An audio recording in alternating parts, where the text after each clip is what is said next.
Welcome to yet another episode of the Learn With Me series. I am Nurse Patience Ibaso-Achiche, your oncology nurse in training, always willing to bring you the right information from the right professionals.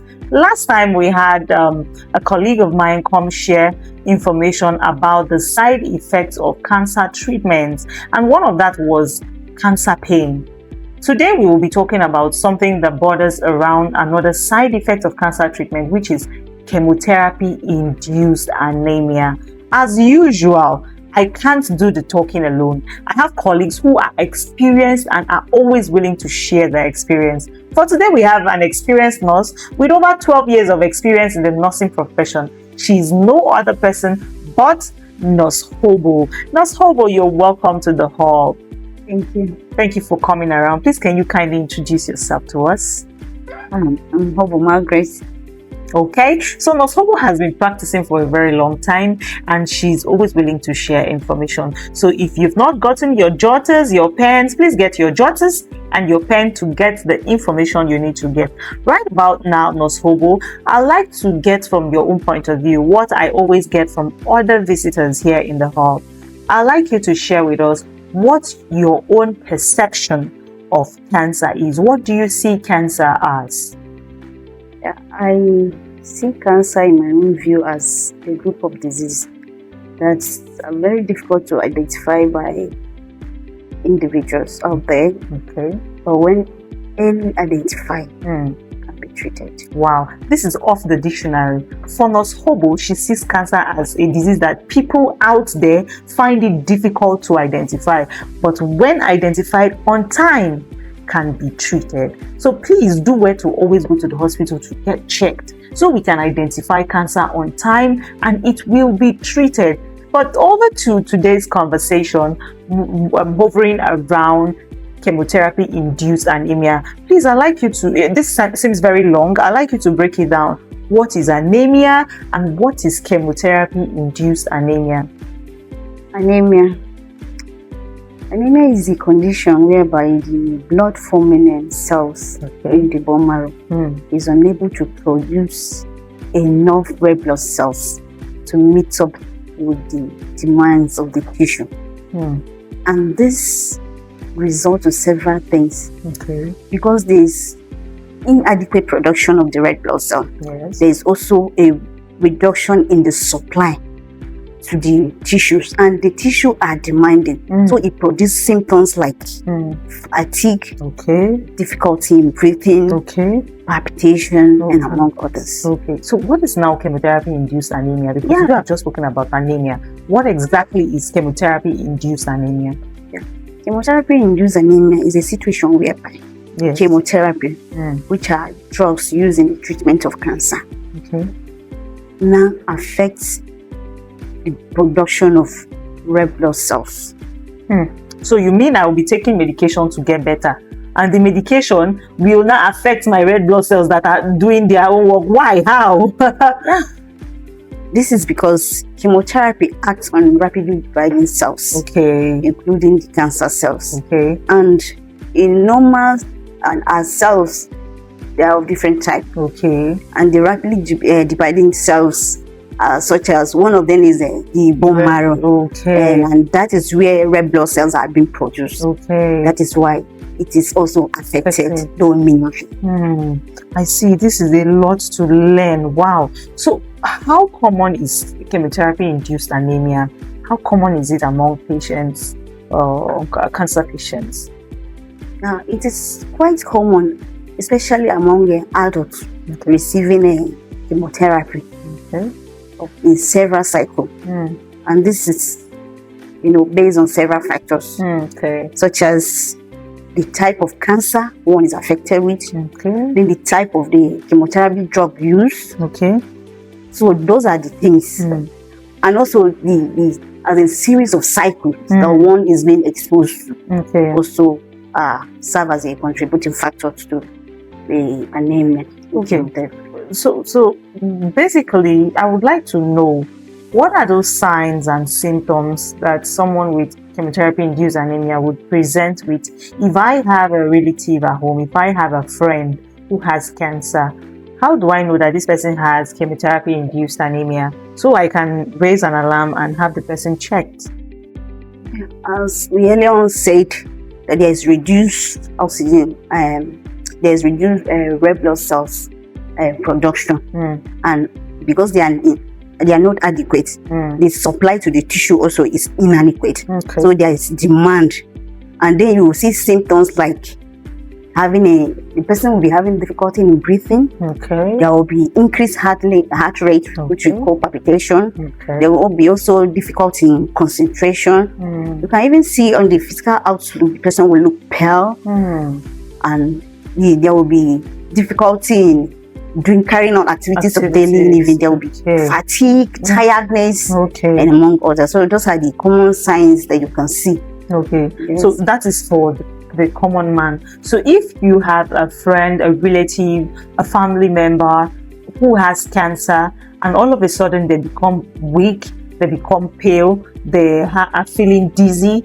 I think it is suggestive of chemotherapy-induced anemia. I think we should reach out to a health professional, right? But for the health professionals, how do they diagnose chemotherapy-induced anemia? Yes, the health professionals diagnose it by carrying out blood tests. Okay. One of them is a complete blood count. Yes. It has to do with the hemoglobin and the red blood cells level. Okay. That is when you'll be able to identify. Okay. Because even when they come for chemotherapy, before you commence the section, yes, those tests are being carried out. It is that the result will not determine as to whether the patient will go on with the treatment or hold on. Because if the level of the red blood cells is low, it then means the session will not hold on that very day until it is being treated. Okay. Yes. So are you trying to say that chemotherapy-induced anemia can affect treatment and treatment plan or treatment adherence? Yes. Please explain further. Chemotherapy-induced anemia can affect treatment, in the sense that there is a way the treatment is being scheduled, the duration. Let's say, for example, a patient comes in and is to take on to commence the therapy, and maybe you have, like, let's say 6 weeks for the chemotherapy treatment. But as you start the first session, the second, then the anemia sets in. So when it is not early identified to be corrected, it will delay or it will further prolong the treatment. Just as I've earlier on said, that if a patient comes in, we normally check the complete blood count. When it is low, the patient will not be able to take the treatment that very day. Okay, you have to go and come back. Yeah, you have to go and come back. That is, the anemia have to be corrected before the patient will come back again, and that will prolong the treatment. And also, hence the blood is not enough in the body. The symptoms I've earlier mentioned, the tiredness, fatigue, and all of that. The patient will not be able to cope, even from his house coming to the facility. Yes. It will be difficult. Okay. So they will not be able to adhere to the treatment plan. Okay. Yes. So that means chemotherapy-induced anemia affects treatment plan.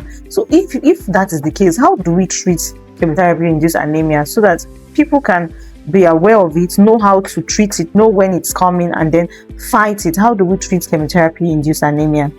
Yes, the treatment of chemotherapy-induced anemia, it depends on the severity. Okay. Yes. In a severe case, there is blood transfusion. The patient will be transfused. That's in a severe case.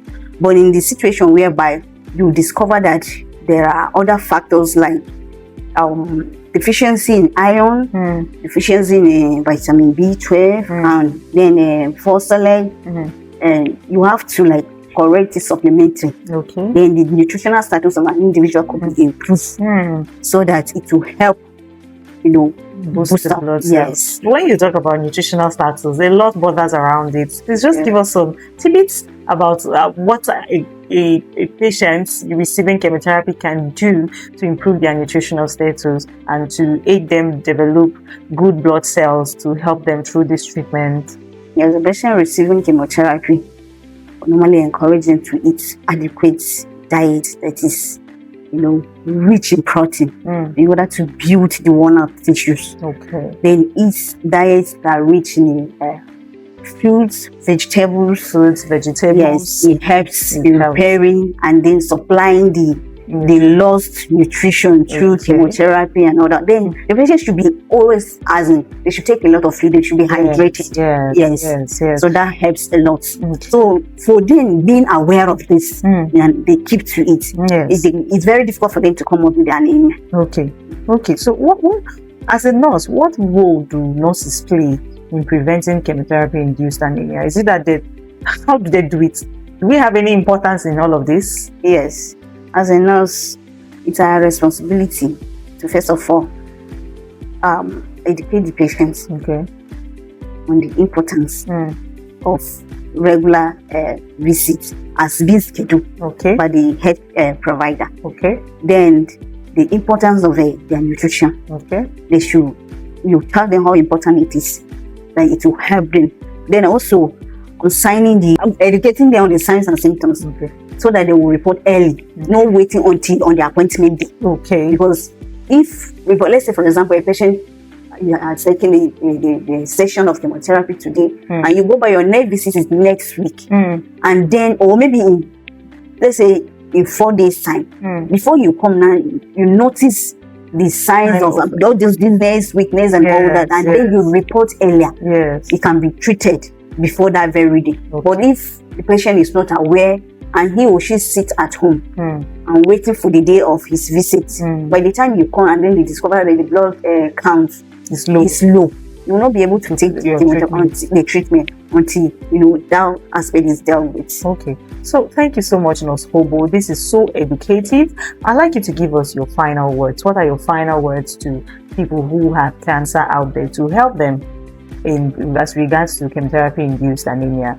Yes, my final words to people out there who has cancer is they shouldn't ignore signs and symptoms of anemia. Because they have been told, definitely. So anything you notice from anything abnormal from the normal, you have to report early. Then also keep your treatment regimen, the time you're supposed to take. Always come, then your nutritional status, make sure you build on it. Okay, thank you so much. Well, thank you so much once again to everyone out there. Thank you for joining us in this series and for this episode. Just to let you know, chemotherapy-induced anemia is real, but it can be managed if noticed on time. So if you feel weak or you have a family member who has cancer and the person is feeling weak and the person is feeling dizzy, feeling fatigued, unable to carry out daily activities, the full blood count result is peaking lower than required, please take the person to the necessary health facility or to the necessary health provider. Thank you for joining us. If you have questions for us regarding this or any other topic we've talked about, kindly drop it in the comment section and we will attend to it. And if you have any topic you want us to talk about, please kindly drop it in the comment section. For now, like, comment, subscribe, and share this video with someone. You might just be saving someone from cancer. Until we meet again, see you in our next episode. Bye.